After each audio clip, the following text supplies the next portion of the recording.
This shocking case left many in disbelief, with investigators deeply traumatized by its disturbing details.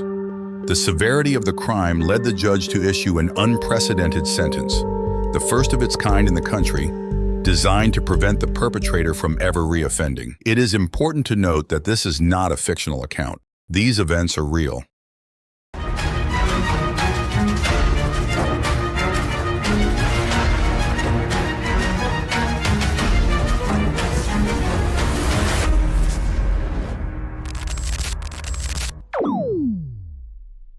In 1955, a baby girl named Catherine Knight was born in New South Wales, Australia. Catherine grew up in a tumultuous household where her parents frequently engaged in violent arguments. She not only witnessed but also endured physical abuse and even suffered sexual abuse from her own family. Catherine's childhood was truly miserable. The neighbors treated her poorly, largely due to their disdain for her extended family. Despite the series of unfortunate events, Catherine remained optimistic, believing that one day she would have a loving family of her own, unlike the one she experienced. However, as Catherine grew older and began to explore romantic relationships, they were invariably toxic and ended badly. This pattern emerged because Catherine never learned how to love and care for others, a fundamental lesson she missed during her troubled childhood. After numerous failed relationships, Catherine felt profoundly lonely.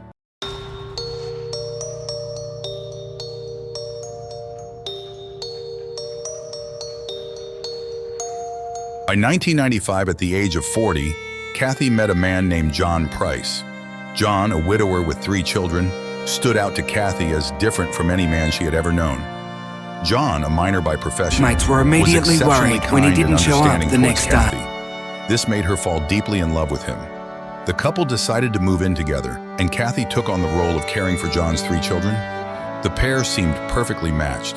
They laughed together, shared countless stories, and often displayed their affection publicly, even in front of John's friends. However, this bliss did not last long.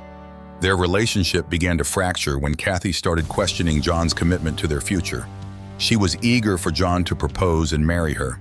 Katie wanted to build a happy family through marriage, but John, having been married before, was deeply traumatized by the idea of tying the knot again. He even told Katie he would never marry again in his life. This difference in views led to frequent arguments between the couple, culminating in a fierce dispute in February 2000. While in the kitchen, they clashed over the topic of marriage, and the fight escalated into a physical altercation. In a moment of rage, Katie grabbed a knife and wounded John in the chest. Enraged by what she had done, John shouted at Katie and ordered her to leave the house. Crying, Katie ran out. After the incident, Katie moved into a nearby house, but the loneliness soon consumed her. Despite knowing that her relationship with John had ended poorly, Katie was determined to fix things, driven by her deep desire for a small, happy family. In an attempt to rekindle the romance, Katie planned a surprise for John. She decided to show up at his house unannounced, wearing a black dress she knew he liked. To create a more intimate setting, she arranged for John's 3 children to be cared for at a daycare, hoping the 2 of them could spend some time alone together. On February 29th, Katie put her plan into action. She dropped off the children and waited for John's return, dressed in the black outfit.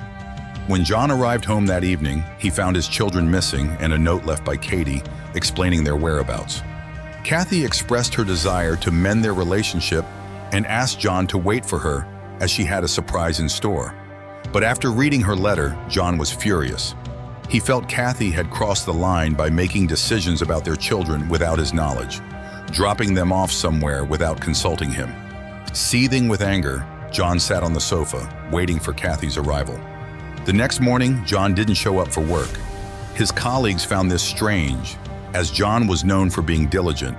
Concerned, his boss sent one of the employees to check on him at home. When John's friend arrived, he knocked on the door several times, but there was no response.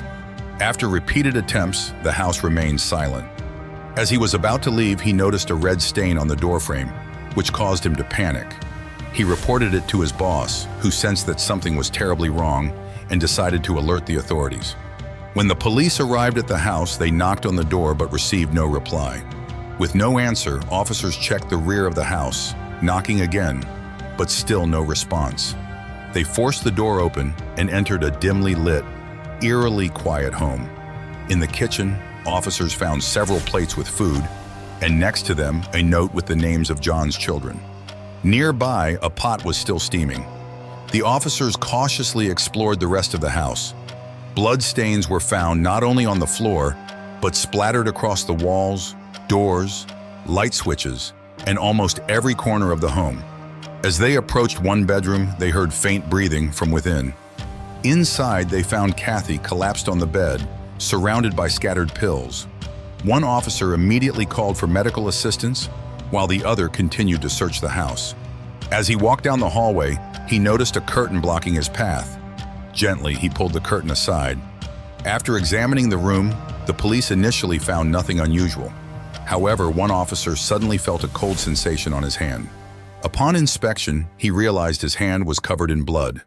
Confused and alarmed, he wondered how such a large amount of blood had appeared so suddenly. As he stepped back for a clearer view, the horrifying truth became evident. The curtain he had moved was not fabric, but human skin hanging from the ceiling. Panic-stricken, the officer immediately called for backup. When more officers arrived, Katie was rushed to the hospital.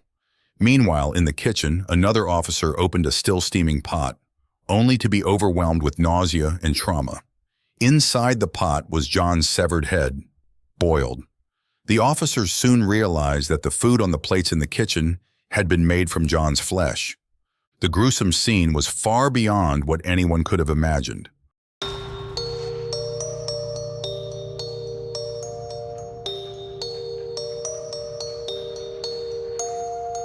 On February 29th, John had been waiting for Katie, who showed up wearing a seductive black outfit, his favorite.